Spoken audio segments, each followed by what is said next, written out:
वज़ीर दाखिला शेख रशीद साहब हमारे साथ मौजूद हैं लाइव। शेख साहब शुक्रिया, आपने वक्त दिया। शेख साहब, अभी तक क्या आप तक पहुंची हैं रिपोर्ट्स? कौन लोग, कौन सा हाथ मुलव्वस है, क्या है इस वाक़े की डिटेल? देखिए, लोग पैनिक क्रिएट करना चाहते हैं, खौफ और हरास का समा पैदा करना चाहते हैं। पाकिस्तान स्टेबिलिटी की तरफ जा रहा है। जो लोग ये अंधे ख्वाब देख रहे थे कि ये डिस्टेबल हो जाएगा और डिफॉल्ट हो जाएगा, उनको नजर आ गया कि 5.37 तक ग्रोथ गई है और बेहतरी की तरफ हालात जा रहे हैं। और हमारे पड़ोस में जो हमारी उनसे बातचीत चल रही है, जो अभी भी चल रही है, वो किसी नतीजे पे नहीं पहुंची।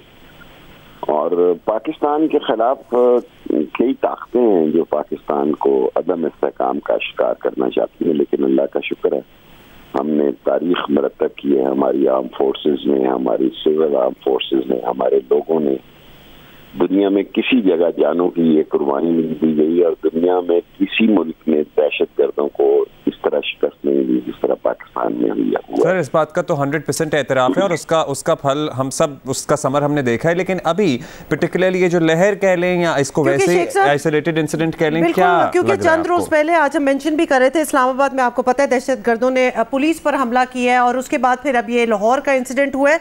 तो क्या कोई वार्निंग्स थी हमारे पास, हमारी डिफेंस फोर्सेस को, कानून नाफिज करने वाले इदारों के पास कोई ऐसी वार्निंग, अर्ली वार्निंग आई हो कि ऐसा होने वाला है? और अगर ऐसा कुछ है तो कोई और शहरों का भी जिक्र है इसमें?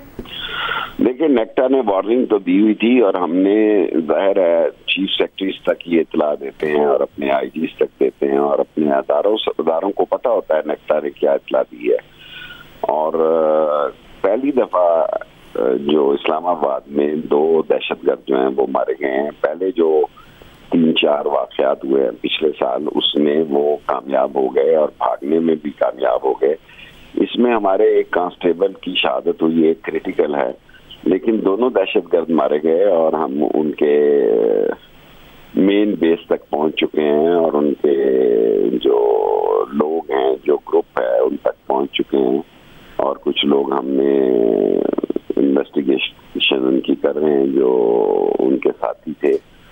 सो ये अभी ये हालात हैं, ये 2-3 महीने रहेंगे और हमें बड़ा चौकन्ना रहना है और हमें अलर्ट रहना है। सर, ये कौन ग्रुप्स हैं? मतलब अब तक जो आप तक इन्वेस्टिगेशन पहुंची है, कल की और फिर इस्लामाबाद वाला वाक़या, पाकिस्तान के पड़ोस में इतने ग्रुप्स हैं कि अब किसी का जिक्र लेकर खामखा उसको, और यही वो लोग चाहते हैं कि हमारा, और वो जो टीटीपी वाले मुज़ाकरात का मामला था सर, वो कहाँ तक पहुँचा? उसको ख़त्म समझें या वो रुका हुआ है, तातुल का शिकार है? क्योंकि सर्टनली फिर इन वाक़यात को कैसे ना जोड़ा जाए इन सारी चीज़ों से?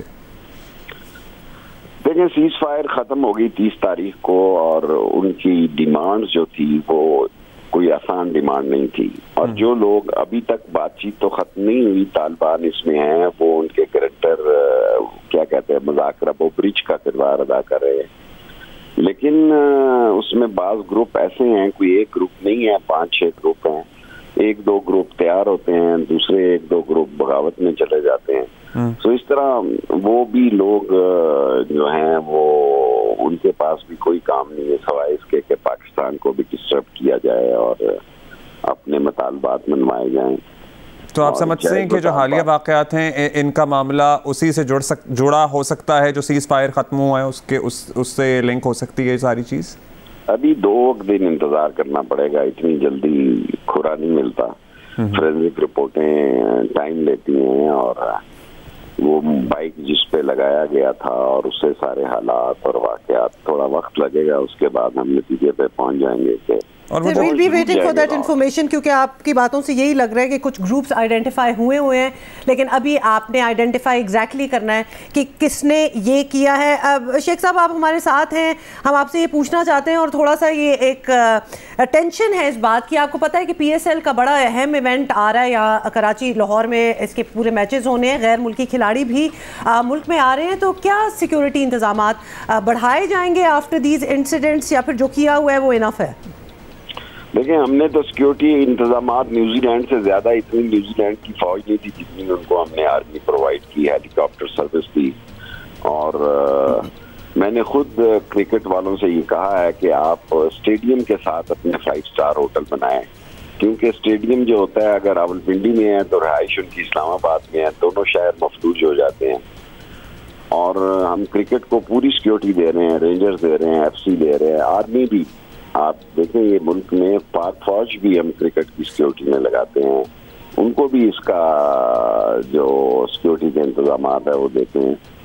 सो ये सारे सूरत हाल है। ऑस्ट्रेलिया की टीम भी आ रही है, अपोजिशन की गतिविधियां भी हैं। सो पाकिस्तान में 3-4 महीने जिम्मेदारी के हैं, मार्च एंड तक जो है, और हमें जागते रहना है और हमें आंखें भी खुली रखनी है। चलें, गुड लक फॉर दैट जिम्मेदारी। शेख साहब, लास्टली वो जो बाढ़ हटाने के विजुअल्स बड़े वायरल हो रहे थे सोशल मीडिया पे, उस सिलसिले में आपने अफगान हुकाम से बात की है, वो मामला कहाँ तक पहुँचा?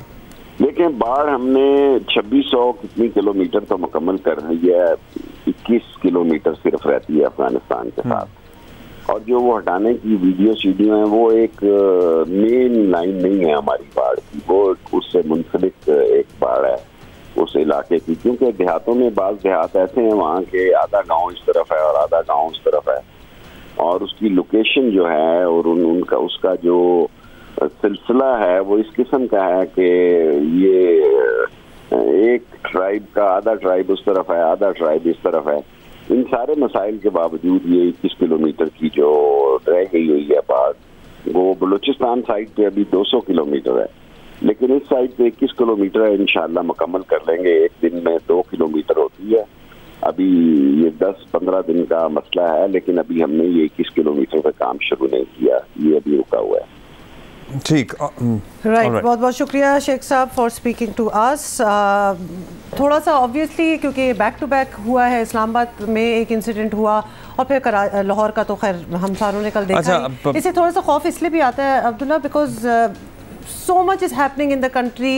एक नया साल स्टार्ट हुआ है, PSL वाली चीज़ भी है, कोविड जो है वो बहुत ज़्यादा हो रहा है। मैं लोगों को यहाँ यही कहूँगी, गोइंग बैक टू कोविड, के और भी बड़े रीजंस हैं कि आप मजमों में रश में ना जाएं। एंड देन खैर, और आपको बताइए TTP के साथ जो मुज़ाकरात वाला मामला था, 30 तारीख को वो सीज़ फायर तो ख़त्म हो गया। उसके बाद लेट्स सी क्या होता है। वो कह रहे थे शेख साहब के कुछ कोशिश की जा रही है, कुछ लोग हैं जो ब्रिज का किरदार अदा करने की कोशिश कर रहे हैं, लेकिन अभी किसी भी ग्रुप का नाम लेना उन्होंने मुनासिब नहीं समझा। लेकिन अहमद फराज हमारे कॉरेस्पॉन्डेंट है लाहौर से, उनके पास क्या इन्फॉर्मेशन है? क्या पुलिस ने अब तक कुछ शेयर किया है, या महकमा दाखिला पंजाब ने कुछ इन्फॉर्मेशन शेयर की है, या किसी ने जिम्मेदारी कबूल की है? ये अहमद फराज ही हमें बता सकते हैं। अहमद बताइए। अहमद बताइएगा। जी हुमा, ये जो मुकदमा दर्ज किया गया है, इस मुकदमे में जो है वो, क्योंकि पुलिस की मुद्दत में वो दर्ज किया गया है, CTD ने वो मुकदमा दर्ज किया गया। उस मुकदमे में, उस FIR में किसी तंजीम को नामजद नहीं किया गया। हालांकि दहशतगर्दों की तादाद भी नहीं लिखी गई, सिर्फ इतना लिखा गया है कि नामालूम अफराद जो थे, नामालूम जो दहशतगर्द थे, उन्होंने ये अटैक किया। यानी कि हो सकता है जब ये गिरफ्तार हो तो उनकी तादाद ज़्यादा हो, इसीलिए उनकी तादाद नहीं लिखी। दूसरा, जिस जगह मैं खड़ा हूँ यहाँ ये वाक़या पेश आया था, और पुलिस ने, इन्वेस्टिगेशन इदारों ने, तमाम तहकीकाती इदारों ने रात गए तक यहाँ से काफ़ी शवाहिद इकट्ठे किए हैं। और ये जिस जगह मैं खड़ा हूँ, आपने भी देखा हुआ, ये बिल्कुल अनारकली बाज़ार का ये स्टार्ट है और ये माल रोड तक जाता है। बहुत लंबा बाज़ार है, कई हज़ार दुकानें हैं, कई हज़ारों मुलाजमीन लोग यहाँ पे होते हैं। और ख़ास तौर पे यहाँ पे बहुत रश होता था। जो 1:45 बजे का टाइम जो डिसाइड किया गया इस धमाके के लिए, बहुत ही खौफनाक टाइम था। उस वक्त तो बहुत ज़्यादा रश होता है। जिन जो जियो पाकिस्तान के जो नाज़रीन हैं उनके लिए बता दें कि ये वो जगह है जहाँ पे ये ब्लास्ट हुआ था 1:45 बजे। और यहाँ पर क्योंकि यहाँ टेप्स भी लगा दी गई हैं, क्राइम सीन उसी तरह यहाँ पे है। ये वो मोटरसाइकिलें हैं जहाँ पे जिन्हें आग लग गई थी। और ये वो गड़ा आप देख सकते हैं, ये वो गड़ा है, यहाँ पर वो बैग रखा गया था। और जब ये बैग रखा गया तो यहाँ ज़ोरदार धमाके से जब वो फटा है तो ये 1.5 बाई 1.5 का ये गड़ा पड़ा है। आप देख सकते हैं 1.5 फुट चौड़ा और 1.5 फुट गहरा है ये गड़ा। इसके बाद से फिर यहाँ से तहकीकाती इदारों को कुछ कील मिले हैं, लोहे के टुकड़े मिले। अच्छा, इस धमाके की आवाज़ और शिद्दत इस कदर ज़्यादा थी कि यहाँ पर मुकामी जो इमारतें थी, ख़ासतौर पर इसके ऊपर एक निजी बैंक था, उसकी शीशे टूट गए और वो दूर जाके गिरे। लोग ज़ख्मी हुए हैं, शीशे के टुकड़ों से भी ज़ख्मी हुए हैं। यहाँ से जो मवाद जो फटा धमाका खेज, उसमें कील भी थे, लोहे के टुकड़े थे, उससे भी ज़ख्मी हुए। तो वो तमाम ज़ख्मियों में से कुछ की हालत जो है वो तशवीशनाक है, कुछ को अस्पताल से फारिग कर दिया गया। और अब तक जी अहमद फराज, एक CCTV फुटेज में तो हम वो धमाका कब, जब मोमेंट जब वो धमाका हुआ वो हम सारे देख सकते हैं, लेकिन उसके अलावा पुलिस ने कोई और कैमरास वगैरह देखे, सर्वेलेंस देखी कि कौन आया, किसने रखा, कुछ ऐसे कोई लिंक्स मिले?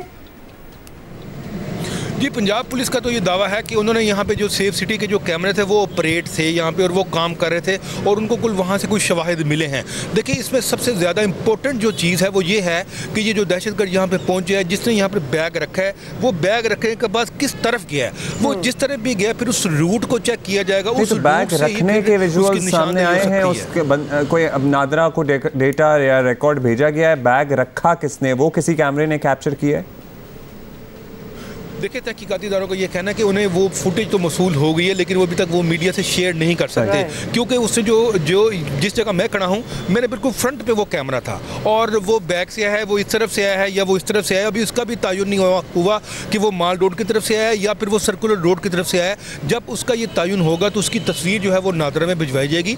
नादरा में भिजवाने के बाद फिर उसकी आइडेंटिफिकेशन जो है वो सामने आएगी, ना सिर्फ उसकी बल्कि उसके सहूलतकारों की भी, जो उसको यहाँ तक छोड़ के गए हैं, जो उसके पीछे लोग थे और इसके मुहर्रिकात क्या थे, उनके प्लानिंग क्या थी। जिस तरह कल कमिश्नर लाहौर उन्होंने ये कहा, बड़ा वाज़े कहा उन्होंने मीडिया पे कि ये जो धमाका था ये सिर्फ और सिर्फ पीएसएल को सबोताज करने के लिए, उसको नुकसान पहुंचाने के लिए किया गया। बहुत शुक्रिया आपका, बहुत शुक्रिया, thank you for the update. और वो जगह ऑब्वियसली जो लाहौर गए हैं और जो लाहौर के हैं वो इस जगह को बहुत अच्छी तरह जानते हैं। जस्ट टू थिंक, क्योंकि बाकी जिस तरह अहमद फराज बता रहे थे इतना रश होता है कि लिटरली आपको अच्छे औकात में भी, मौसम भी अच्छा हो और बड़े आपको ज़रूरत भी हो, तब भी आप 10 बार सोचते हैं कि आप जाएंगे, बिकॉज इट्स अ वेरी रशी एरिया। It is Indeed.